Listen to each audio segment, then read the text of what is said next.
नमस्कार। आज हम बात करने वाले हैं जीनोम के विकास पर। मतलब हमारा जेनेटिक खाका समय के साथ कैसे बदलता है। हमारे पास एक अकादमिक अध्याय से कुछ जरूरी पॉइंट्स हैं, तो समझेंगे कि ये बदलाव आते कैसे हैं। क्या सिर्फ छोटे मोटे म्यूटेशंस हैं या फिर कुछ और बड़ी ताकतें भी काम कर रही हैं। बिल्कुल। ये सोचना ही बड़ा दिलचस्प है कि कैसे अरबों सालों में जीवन इतना जटिल बना, वो भी मॉलिक्यूलर लेवल पर। हम आज उन्हीं मुख्य प्रक्रियाओं पर नजर डालेंगे जो इस सब के पीछे हैं। ठीक है, तो चलिए शुरू करते हैं। सबसे पहले ये बदलाव आता कहाँ से है, मतलब एकदम शुरुआत कहाँ से होती है। जहां तक मैं समझाऊं, सारा खेल म्यूटेशन से शुरू होता है ना।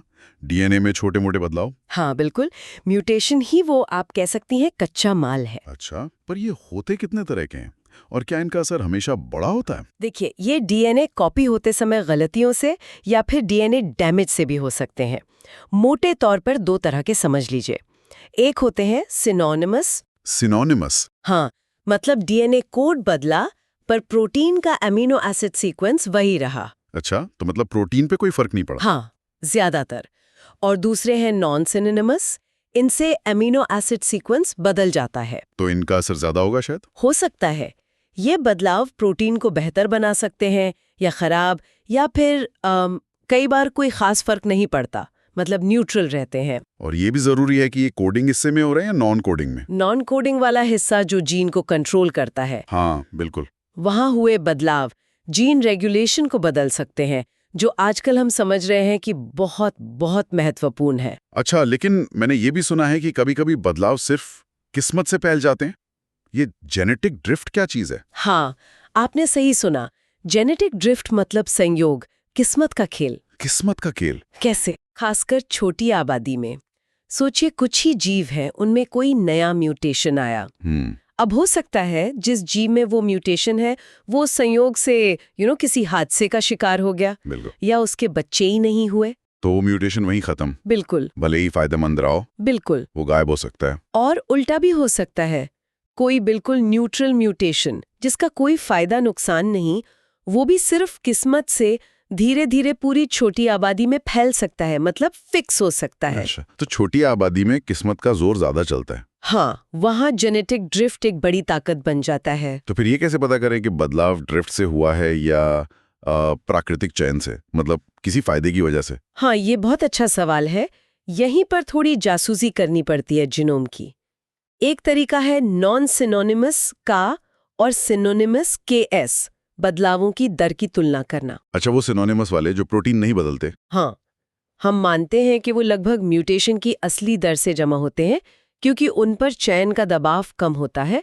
तो केएस हमें एक तरह की बेसलाइन दे देता है। ठीक है, एक बेसलाइन मिल गई। फिर हम देखते हैं के ए की दर, यानी वो बदलाव जो प्रोटीन बदलते हैं। अगर के ए की दर के एस से बहुत कम है, मतलब के एस 1 से काफी कम है। हाँ, तो इसका मतलब है कि जो हानिकारक बदलाव प्रोटीन को खराब कर रहे हैं, उन्हें नेचर हटा रहा है। इसे कहते हैं प्यूरिफाइंग सिलेक्शन। प्यूरिफाइंग सिलेक्शन, समझ गया। और अगर ये अनुपात 1 के आसपास है तो शायद ड्रिफ्ट हावी है, मतलब न्यूट्रल विकास। और अगर 1 से ज्यादा हुआ तो। हाँ, अगर के एस 1 से ज्यादा है तो ये पॉजिटिव सिलेक्शन का इशारा है। मतलब नेचर उसे पसंद कर रहा है। बिल्कुल, प्रकृति सक्रिय रूप से उन बदलावों को चुन रही है जो फायदेमंद है, जो प्रोटीन को शायद बेहतर बना रहे हैं। वाह, ये तो बड़ा स्मार्ट तरीका है। कोई इसका दिलचस्प उदाहरण है क्या। हाँ, कई हैं। जैसे इम्यून सिस्टम के जीन अक्सर पॉजिटिव सिलेक्शन दिखाते हैं, क्योंकि उन्हें लगातार नए दुश्मनों से लड़ना होता है। एक और क्लासिक उदाहरण है जुगाली करने वाले जानवरों में लाइसोजाइम एंजाइम का। गाय, हिरण वगैरह। हाँ, लाइसोजाइम का काम होता है बैक्टीरिया मारना, लेकिन इन जानवरों में ये उनके पेट के एक हिस्से में बैक्टीरिया को पचाने के लिए अडैप्ट हो गया। अच्छा। जब वैज्ञानिकों ने इनके लाइसोजाइम जीन को देखा तो पाया कि जुगाली करने वाली लाइनों में नॉन सिनोनिमस बदलाव बहुत तेजी से जमा हुए थे केएस के मुकाबले। तो साफ संकेत था कि जीन को नए काम के लिए ढाला जा रहा है। बिल्कुल, पॉजिटिव सिलेक्शन। और जब कोई ऐसा फायदेमंद बदलाव तेजी से फैलता है तो उसका कुछ और असर भी होता है, सेलेक्टिव स्वीप जैसा कुछ। हाँ, बिल्कुल होता है। सोचिए, एक बहुत फायदेमंद म्यूटेशन आया और तेजी से आबादी में फैलने लगा। तो वो अकेला नहीं जाता, वो अपने साथ गुणसूत्र पर अपने आसपास बैठे डीएनए के हिस्सों को भी खींच ले जाता है। क्यों? क्योंकि फैलाव इतनी तेजी से होता है कि मिक्सिंग यानी रिकॉम्बिनेशन को मौका ही नहीं मिलता कि वो पड़ोसी हिस्सों को अलग कर पाए। अच्छा।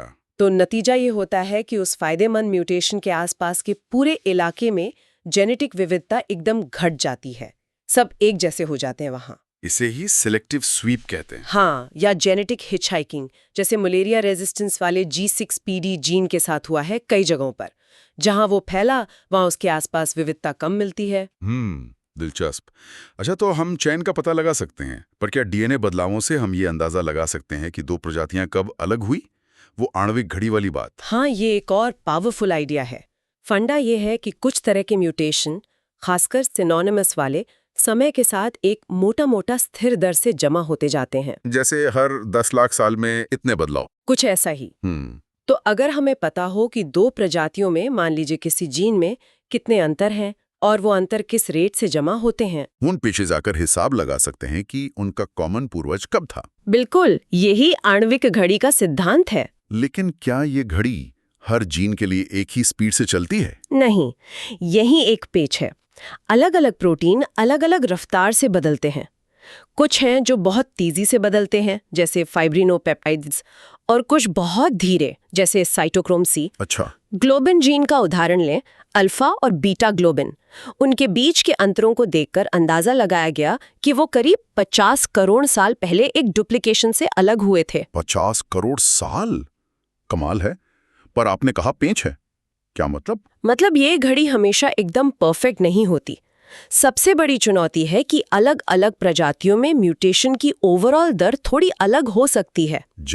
जैसे पता चला है कि चूहों में न्यूट्रल म्यूटेशंस इंसानों से करीब 2-3 गुना तेजी से होते हैं। शायद उनके छोटे जनरेशन टाइम की वजह से, या तेज मेटाबॉलिज्म। अच्छा, तो इससे तो हिसाब गड़बड़ा जाएगा। होते हैं, हम उन्हें ट्रैक कर सकते हैं, टाइम का अंदाजा लगा सकते हैं, लेकिन जीनोम सिर्फ बदलता नहीं, उसका ढांचा, उसकी बनावट भी तो बदलती होगी। जैसे जीन डुप्लीकेशन, ये कितना अहम है? जीन डुप्लीकेशन तो मैं कहूंगी विकास का एक जबरदस्त इंजन है। इंजन कैसे? सोचिए, किसी जीन की एक एक्स्ट्रा कॉपी बन गई। अब जो असली कॉपी है वो तो अपना जरूरी काम कर ही रही है, उस पर तो सिलेक्शन का दबाव है।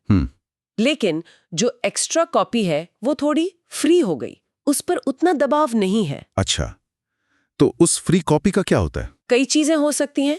एक तो ये कि वो धीरे धीरे बेकार हो जाए म्यूटेशन जमा करके। उसे कहते हैं स्यूडोजीन, मतलब नकली जीन, एक तरह का जेनेटिक फॉसिल। और दूसरा, और यही मजा है, कि वो फ्री कॉपी नए म्यूटेशंस जमा करके कोई बिल्कुल नया काम सीख ले। इसे कहते हैं न्यू फंक्शनलाइजेशन। हाँ, या फिर ऐसा भी हो सकता है कि असली जीन के जो कई काम थे वो दोनों कॉपियां आपस में बांट लें। सब फंक्शनलाइजेशन। ये ग्लोबिन जीन वाला मामला फिर से फिट बैठता है यहाँ। हाँ, हमारे हीमोग्लोबिन की अल्फा और बीटा चेन और मांसपेशियों वाला मायोग्लोबिन, ये सब एक ही पुराने ग्लोबिन जीन के बार बार डुप्लीकेट होने और फिर अलग अलग दिशा में जाने का नतीजा है। और इससे सिर्फ अलग अलग प्रोटीन ही नहीं बने? नहीं, इससे जीन के पूरे क्लस्टर बन गए। जैसे हमारे क्रोमोसोम 16 पर अल्फा ग्लोबिन क्लस्टर है, 11 पर बीटा ग्लोबिन क्लस्टर। क्लस्टर मतलब जीनों का गुच्छा? हाँ, और इन क्लस्टर्स में काम के जीनों के साथ साथ कई स्यूडो जीन भी पड़े हैं। लेकिन सबसे कमाल की बात, इन क्लस्टर में अलग अलग जीन जीवन के अलग अलग स्टेज पर काम करते हैं। कुछ भ्रूण में, कुछ गर्भ में, कुछ वयस्क में, ताकि ऑक्सीजन सप्लाई ठीक से मैनेज हो सके। एग्जैक्टली। जैसे गर्भ वाले हीमोग्लोबिन की ऑक्सीजन पकड़ने की क्षमता ज्यादा होती है। ये सब डुप्लीकेशन से ही मुमकिन हुआ। जीन की संख्या बढ़ना, नए काम आना, ये समझ आता है, पर मैंने सुना है हमारे जीन के अंदर भी बहुत सारा फालतू डीएनए होता है। ये इंट्रॉन क्या बोला है? हाँ, ये इंट्रॉन सालों तक एक बड़ी पहेली थे। मतलब? हम जैसे यूकैरियोट्स में ज्यादातर जीन सीधे प्रोटीन कोड नहीं करते। हाँ। उनके कोडिंग हिस्सों, एक्सॉन के बीच बीच में नॉन कोडिंग हिस्से घुसे होते हैं। यही इंट्रॉन है। और कोशिकाएं इन्हें हटा देती है प्रोटीन बनाने से पहले? हाँ, आरएनए लेवल पर इनकी स्प्लाइसिंग होती है, इन्हें काटकर निकाल दिया जाता है। अजीब बात यह है कि बैक्टीरिया जैसे प्रोकैरियोट्स में ये इंट्रॉन आमतौर पर नहीं होते। तो फिर सवाल उठा के ये आए कहाँ से? हाँ, 2 थ्योरी थी। इंट्रॉन अर्ली, मतलब ये बहुत पुराने थे और बैक्टीरिया ने बाद में इन्हें खो दिया। हाँ। और इंट्रॉन लेट, कि ये बाद में यूकैरियोटिक जीनों में घुस आए। और सच क्या है? शायद दोनों का मिक्सचर हो, कुछ पुराने कुछ नए। ये अभी भी पूरी तरह सुलझा नहीं है, पर ये जीनोम आर्किटेक्चर का एक अहम हिस्सा है। और जीनोम के साइज का क्या? क्या बड़ा जीनोम मतलब ज्यादा कॉम्प्लेक्स जीव? वो सी वैल्यू पैराडॉक्स। हाँ, सी वैल्यू पैराडॉक्स, ये वाकई अजीब बात है। सी वैल्यू मतलब जीनोम में कुल डीएनए की मात्रा। और पैराडॉक्स ये है कि जीनोम का साइज जीवों में हजारों गुना अलग हो सकता है, पर इसका जीव की कॉम्प्लेक्सिटी से सीधा कोई लेना देना नहीं है। मतलब कुछ अमीबा हैं या सैलामेंडर हैं या लंगफिश, उनका जीनोम हम इंसानों से कहीं ज्यादा बड़ा होता है। अरे, ऐसा क्यों? राज ये है कि जीनोम का बहुत बड़ा हिस्सा, खासकर यूकैरियोट्स में, असल में जीन है ही नहीं। तो फिर क्या है? वो नॉन कोडिंग डीएनए है। इसमें इंट्रॉन है, रेगुलेटरी हिस्से हैं और भारी मात्रा में दोहराव वाले सीक्वेंसेस हैं। इनमें सबसे बड़े खिलाड़ी हैं ट्रांसपोजेबल एलिमेंट्स, टीईज या जंपिंग जीन्स। Jumping jeans. हाँ, वो डीएनए के टुकड़े जो जीनोम में अपनी कॉपी बना सकते हैं या एक जगह से दूसरी जगह कूद सकते हैं। तो जीनोम साइज का ज्यादातर फर्क इन्हीं की वजह से? हाँ, ज्यादातर इसी नॉन कोडिंग दोहराव वाले डीएनए की मात्रा की वजह से। जीन की संख्या से उतना फर्क नहीं पड़ता है। हालांकि अगर हम किसी ग्रुप के लिए मिनिमम जीनोम साइज देखें तो वो कॉम्प्लेक्सिटी के साथ बढ़ता हुआ लगता है, पर उस मिनिमम के ऊपर बहुत वेरिएशन है। तो अगर जीनोम का साइज सीधे कॉम्प्लेक्सिटी नहीं बताता तो फिर जीव ज्यादा कॉम्प्लेक्स बनते कैसे हैं? मतलब क्या चीज हमें, मान लीजिए, एक मक्खी से अलग बनाती है? कॉम्प्लेक्सिटी आती है नए तरह के काम करने वाले जीन जोड़ने से और मौजूदा जीनों के नेटवर्क को ज्यादा बेहतर बनाने से। अच्छा। जब हम यीस्ट, मक्खी और इंसान के जीनोम की तुलना करते हैं तो देखते हैं कि जो बेसिक सेलुलर काम है, एनर्जी बनाना, डीएनए कॉपी करना, उनके जीन तो काफी कॉमन है। लेकिन हम कशेरुकी जीवों में जैसे इंसानों में कई नए जीन परिवार देखते हैं या पुराने परिवार बहुत बड़े हो गए हैं। ये कौन से काम से जुड़े होते हैं? अक्सर उन कामों से जो मल्टीसेल्युलर लाइफ और कॉम्प्लेक्स बॉडी के लिए जरूरी हैं, जैसे cell to cell communication, immune system, nervous system. तो नए जीन फैमिलीज एक तरीका है। हाँ, और दूसरा तरीका है प्रोटीन के हिस्सों यानी डोमेन्स को नए नए तरीकों से जोड़ना। खासकर वो प्रोटीन जो सेल की सतह पर या बाहर काम करते हैं, उनके नए कॉम्बिनेशन बनाकर मल्टी सेल्युलर जीवों ने नई क्षमताएं विकसित की हैं। समझ गया। नए जीन, नए कॉम्बिनेशन। क्या कोई और छोटे मोटे फैक्टर भी हैं जो असर डालते हैं? हाँ, दो चीजें और हैं।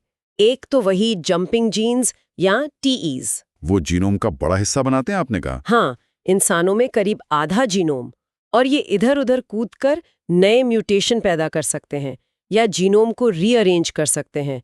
हालांकि जीव इन्हें कंट्रोल में रखने की कोशिश करते हैं, पर कभी-कभी ये विकास में रोल प्ले कर जाते हैं। और दूसरा फैक्टर? दूसरा है मॉलिक्यूलर लेवल पर होने वाले छोटे-छोटे बायस या झुकाव। बायस मतलब जैसे कुछ तरह के म्यूटेशंस दूसरों से ज्यादा कॉमन होते हैं या डीएनए रिपेयर का सिस्टम थोड़ा पक्षपाती हो सकता है। एक प्रोसेस है जीसी बायस्ड जीन कन्वर्जन, जो कुछ जगहों पर जी और सी बेस की मात्रा बढ़ाने की टेंडेंसी रखती है। अच्छा। ये छोटे छोटे झुकाव भी लंबे समय में जीनोम की बनावट पर असर डाल सकते हैं, कभी-कभी सिलेक्शन से हटकर भी। तो कुल मिलाकर जीनोम एक स्टैटिक चीज नहीं है, ये लगातार बदल रहा है।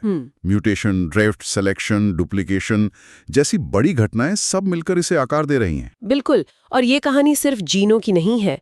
वो सारा non coding DMA, introns, jumping genes, यहाँ तक कि मॉलिक्यूलर मशीनरी के हल्के से झुकाव, सब इस कहानी का हिस्सा हैं। परत दर परत जटिलता बढ़ती जाती है। वाकई जीनोम के अंदर ही एक पूरी दुनिया है। इस सब ने मुझे काफी कुछ सोचने पर मजबूर कर दिया है। और श्रोताओं के लिए भी एक आखिरी विचार छोड़ जाते हैं। हमने देखा कि कितना सारा डीएनए नॉन कोडिंग है और जीन का रेगुलेशन कितना जरूरी है। कब, कहाँ, कितना जीन बनेगा। हाँ, जैसे इंसानों और चिंपैंजी के फर्क में रेगुलेशन का बड़ा हाथ माना जाता है।